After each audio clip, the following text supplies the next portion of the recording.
Hello class, this is your last biochemistry laboratory module 6. So you have your laboratory there, no? And unfortunately, we cannot perform excuse me, the laboratory module 6 because of kulang ang reagent and kulang man sa time. So we have solubility test, no? Water soluble siya sa in your 0.1 molar to sodium hydroxide, slightly soluble. Your 0.1 m or molar hydrochloric acid, soluble. And we have ethyl alcohol, slightly soluble. Chloroform, insoluble. We have general color test. We have number 1, Molish test. So, ang positive result niya is violet ring. Violet ring is formed and at the junction of two layers. Kung ammonia ang aton nga test tube, no? Ammonia siya ang magwa. Kung wala gani isang carbohydrates nga unod ang reagent no ari, pwede nga wala siya sang color. Kung fructose naman amo ni, kung glucose,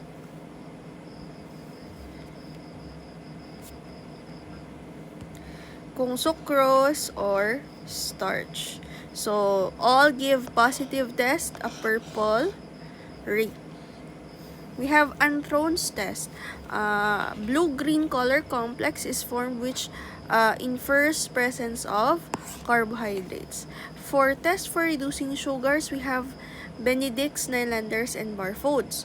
So, ang Benedict composition niya sa sodium carbonate, sodium citrate, and copper sulfate pentahydrate. Sa carbohydrate, may glucose, fructose, sucrose, kag starch. Kung glucose gani, red precipitate. Kung fructose, red, yellow-orange precipitate. We have sucrose, color remains blue, and kung starch, color remains blue again. We have Nylander's test. Ang composition sang reagent, ang composition sang Nylander's test, no, are this reagent. We have bismuth nitrate, potassium sodium tartrate, and potassium hydroxide. So we have glucose, black precipitate. Kung fructose, black precipitate again. Sucrose, clear solution, and starch, clear ang solution. We have Barfoed's. Its reagents are the following: copper acetate in dilute solution of acetic acid. We have glucose. Kung glucose gani, red precipitate. Kung fructose, red precipitate. Kung sucrose kag starch, no red color precipitate. So the conclusion is, when reducing sugar are mixed with Benedict's reagent, Barfoed's, and Nylander's, a reduction reaction causes three reagents to change color. So Benedict solution produces red precipitate as a positive result that indicates the presence of reducing sugar such as glucose and fructose. If Benedict's reagent remains blue in color, the carbohydrate is non-reducing, such as the case of sucrose in starch solution. The positive test result for Nylander's reagent is the formation of black precipitate in the presence of reducing sugar. Non-reducing sugar will not form black precipitate, but rather remains a clear solution. So Barfoed's test is quite similar to Benedict's reagent, and they form red precipitate in the presence of reducing sugar. We have mucic acid test. So mucic acid test for galactose and glucose. So kung what does the formation of crystals on the tube indicates? Kung mucic acid test gani, it indicates nga kung positive siya, it has the presence of galactose and glucose. So what does the absence of crystal indicates? Meaning wala man siya galactose and glucose. So the equation involved in this test is this one.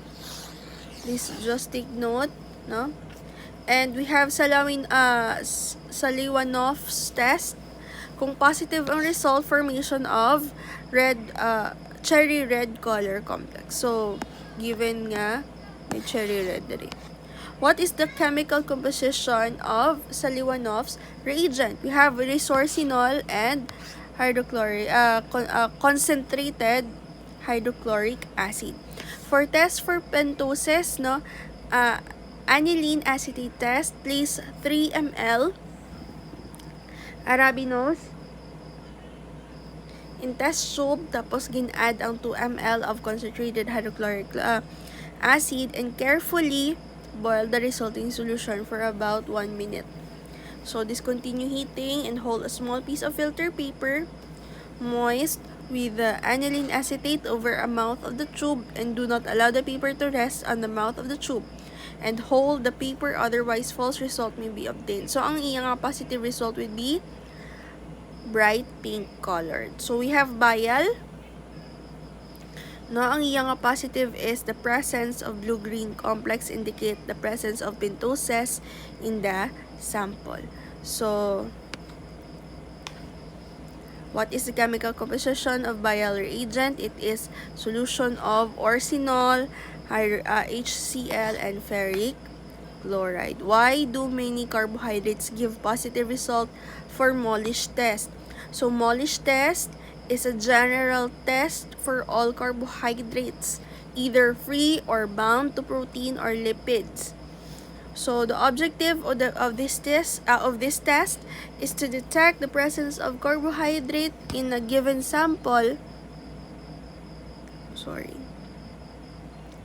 And to distinguish carbohydrates from other biomolecules. So, what is the chemical formula for the precipitate obtained as positive result in the Benedict's and Barfoed's?